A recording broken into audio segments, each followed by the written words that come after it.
Isang mapagpalayang araw po sa atin lahat mga kaibigan. Ito po ang Kawal ng Demokrasya, Kawal di Carbonel, nagsasabing Bismillahirrahmanirrahim. Alhamdulillah Rabbil Alamin. Assalamualaikum warahmatullahi wabarakatuh. Allahu Akbar. Mga kaibigan, magang-maga kanina, paggising ko, siyempre ako po ay maga po magising, alas 5 pa lamang ay nag-umpisa na po ang aking pong araw. Niripaso ko yung aking pong computer at nakita ko merong bagong posting tungkol kay Sara Duterte. At aking pong tinignan ito at nasira agad ang aking pong araw. Bakit? Sapagkat ang unang bunga doon ay yung pag-alipusta sa ating katinuan ni Sara Duterte.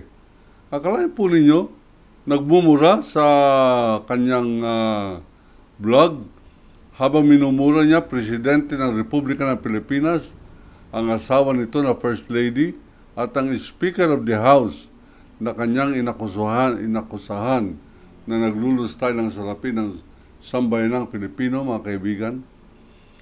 Abay, yung pong PUTA niya, yung PI niya, na alam po ninyo ibig ko sabihin, ay napakatalim at saka tinitignan niya mabuti ang kamera. Ibig sabihin, tinitignan niya yung mga nununod sa kanya at hindi kumukurap habang minumura ang mga nanay, mga kaibigan. Ito po ang aking pong mensahe sa araw na ito. Yan pong pagmumura na yan, huwag po natin gagawing uso. Sa takot ng Supreme Court kay Duterte, akalain po ninyo, ultimong Supreme Court nagsabing hindi pagmumura yan, parang expression lamang. Idiotic Supreme Court. Sa takot ng mga justices, alam po ninyo, yan ang epekto ng pananakot ni Duterte. Lahat ng Pilipino ay takot na takot dito kay Duterte. Lahat. Supreme Court Justice, Senate, Quadcom, Congressman, Police, mga mayors, sapagkat kaya niya talaga magpapatay at mag-utos ng pagpatay ng kanyang death squad.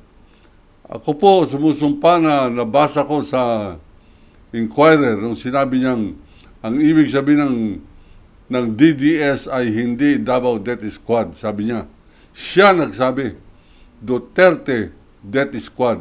At lahat ng mga nagsisimpatiya sa NPA ay kalista yan sa Davao sa Duterte Death Squad. Lahat ng mga kalaban, lahat ng drogista, abay, hindi po natin ini-encourage yan. Meron pong taga-suporta sa atin na isang vlogger. Todo suporta po sa akin. Kumisan, 6 na beses niyang nire-replay ang aking pong vlog sa kanya pong sariling vlog. Mura po na mura. Bagamat ang kanya pong tingin ay kaalyado niya ako, hindi po ako sumasang-ayon diyan. Hindi ko napapangalanan ang kanyang pangalan sapagkat alam po ninyo, marami po yung mga nag-pick up ng aking vlog na hindi sila makapaniwala na kaya kong manindigan laban sa demonyo na si Rodrigo Roa Duterte. And I offer no apologies. Hindi po ako natatakot dyan sa animalis na yan. At dapat po wag tayong matakot sapagkat kung lahat po tayo matatakot, yan po ang tunay na layunin ng EJK, ang takutin ng sambayanang Pilipino. Kaya lamang, ang mali sa kanya po mga pagmumura, pumapalakpak ang mga Pilipino para pong ini-encourage siya na tama yan. Ang Diyos, kanyang PUTA, minura-mura. Yung Santo Papa ng mga Katoliko, minura. Presidente ng Amerika, minura. Yan pong ambassador ng Amerika dito sa Pilipinas, minura, tinawag pang bayot. Anong klaseng tao ito? At pinapalakpakan ng mga Pilipino, yan po ang masama sapagkat lahat ng mga na pumapalakpak, natatawa kay Duterte ay kasama sa aking pong kinukundina dahil po sa paglaganap ng kultura ng pagmumura. Akalain po ninyo, alam po ninyo, anak niya, Vice President of the Republic of the Philippines, nagmumura in public, minumura mga kaibigan ng Pangulo. Hindi bali na hindi po ako BBM fanatic. Pero ayoko na merong minumura. Kaya nga po ultimong yung mga vloggers na nagsusupport po sa atin, hindi po ako sumasang-ayon sa pagbumura nila laban po dyan sa mga Dutertards at kung ano nung tinatawag nila dyan sa mga dispalinghado na halang ang kaluluwa. Abay, pinapalakpakan ng mga halang at kaluluwa, halang ang pag-iisip ng mga Pilipino.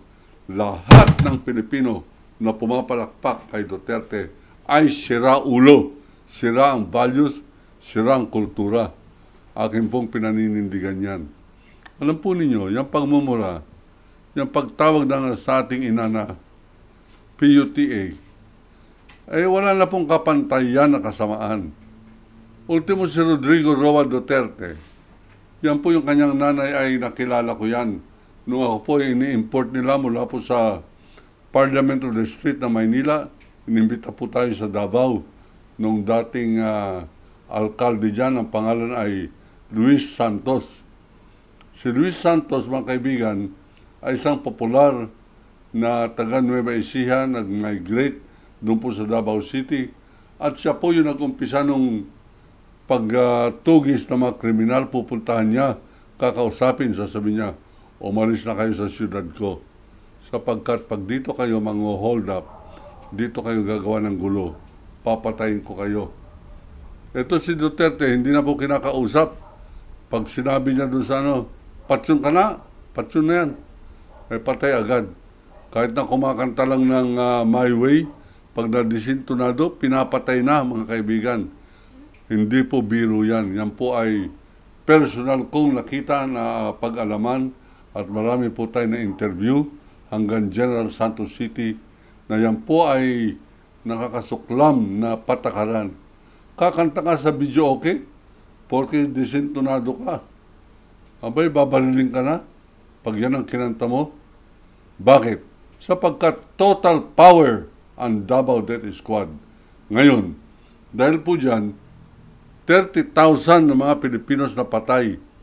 At meron pang congresswoman na nagkukundina, mga kaibigan, sa mga nagrereklamo against EJK. Ang sabi niya, dapat lamang kami mga taga Duterte Youth nagkukundina at dapat na lahat ng durugista ay durugin. Paano naging durugista, mga kaibigan, ang isang estudyante pareho ni Kian de los Santos? Paano naging drug pusher yan? Pulis lamang yan ang kanilang pagkakriminal. Ang tunay na dahilan ng anti-drug war, tulad po na aking sinasabi, ay paano tatakutin ang sambayanang Pilipino na napakadaling takutin. Wala na po tayong dangal bilang mga Pilipino. Tinatakot-takot tayo, inuuto-uto, harapan, pinapatay, niloloko, at pumapalakpak tayo. Meron pang party list na pareho nila Cardema. Papagtanggol, ano po yung party list nila? Duterte Youth. Nakakahiya, nakakadiri, nakakarimarin. Paano nagkaroon ng party list yung Duterte Youth? Yung pong party list para yun doon sa mga marginalized, yung hindi napapansin ng ating pong lipunan ng ating gobyerno. Halimbawa, yan po mga binabae. Abay, legal ang kanila pong party list kung meron silang party list. Yan po mga senior citizen, yan. Tama po yan, dapat may party list. Yung mga magsasaka, magbubukid na hindi po napapaglaban ng kanilang karapatan. Mga manggagawa na kung tawagin po ay mga komunista at pinapatay ang kanilang mga leader, yan. Kaya nga po yan, ako'y pumapalakpak pagka meron pong Makabayan Block. Wawalo-walo, yung Makabayan Block, binababoy pa itong party list ng Duterte Youth, dyan po sa Quadcom Committee. Mabuti na lang mga kaibigan, sinabihan sila ni Barbers na hindi ninyo monopolyo ang pagmamahal sa bayan. Hindi po nagmamahal sa bayan yan. Nagmamahal sa allowance na nanggagaling kay Duterte at nanggagaling sa Kongreso. Yan po ang kasumpa-sumpa, nakakarimarim ng mga polisiya ng gobyerno natin na kung bakit pinapayagan yung mga ganyang uri ng party list na kanilang inaaboso. Yan pong batas na yan. Kung ano-ano po mga party list, meron pang agimat.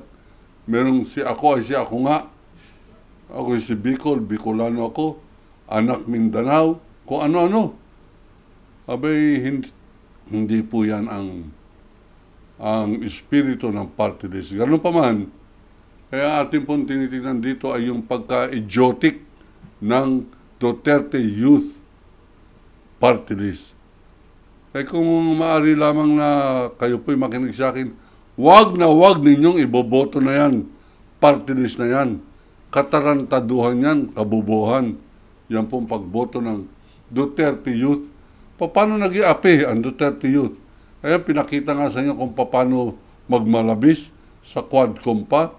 Umattend lamang sila nung nandyan si Duterte at binababoy ang Quadcom. Nandyan si Sara at nagsasabing, tama, number 12 ka sa performance mo. Niluloko po tayo na mag-ama na yan. Yung pong kanyang pagmumura ay, yan po ang sanay, the last straw that breaks the camel's back. Ang ibig sabihin, wag na po natin papalagpasin yan. At kung sino man yung grupo na nag-implement na impeachment, impeach nyo na yan. Impeach nyo na sapagkat kahiya-hiya na po ang lahing Pilipino kung bakit tayo merong vice-presidente na ganyang kababoy.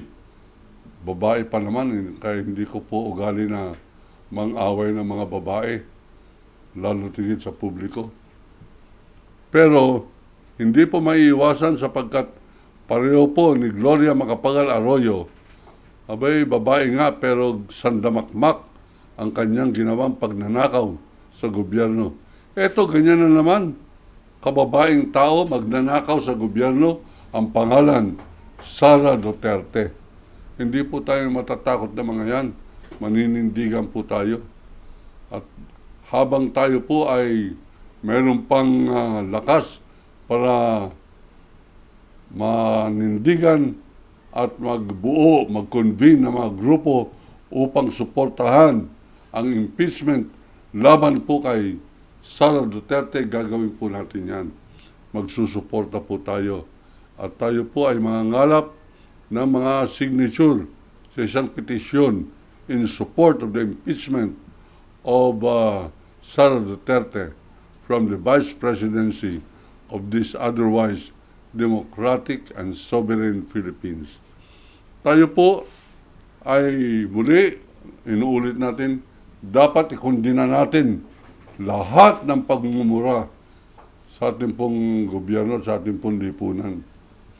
Yung pagmumura na yan, napaka samang kaugalian yan at dapat hindi natin pinapakita yan sa ating mga anak.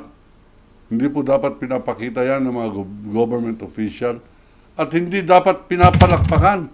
Hindi dapat pinapalakpakan yung mga Duterte. Dapat nga yan sinusumpit ng sili ang kanilang mga ilong, mga kaibigan.